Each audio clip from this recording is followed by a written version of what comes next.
Hello friends, मी दिनेश परशाराम, कोकण प्रेमी दिनेश या Marathi YouTube channel पडद्यावर तुमचं स्वागत करतो. आज दिवाळीनंतर पहिला दिवस आहे ऑफिसचा. तर आज मुहूर्त करू आम्ही ऑफिसमध्ये. तर मुहूर्त कसा केला जातो त्याची व्हिडिओ मी तुम्हाला शेअर करेन. व्हिडिओ पूर्ण बघा. आवडली तर नक्की लाईक करा, शेअर करा, कमेंट्स करा आणि चॅनलला नवीन असाल तर सबस्क्राईब करा. चला व्हिडिओला सुरुवात करूया.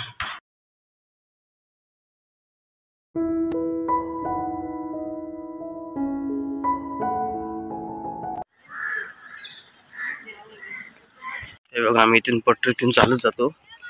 12-13 मिनिटाच्या अंतरावर दिवा स्टेशन येतं आणि इथून एक सुंदर असा लोक येतो. मुंब्रा देवीचं मंदिर दर्शन केलं होतं सकाळी. छान वाटतं.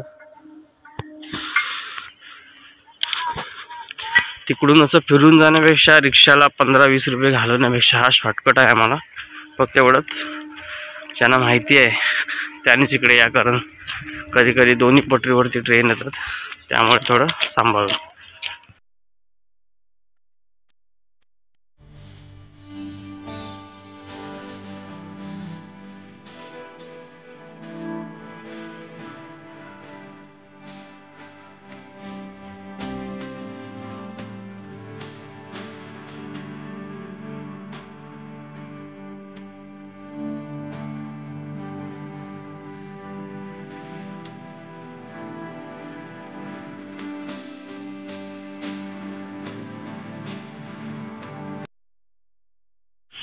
फायनली पोचलो डायमंड मार्केटला.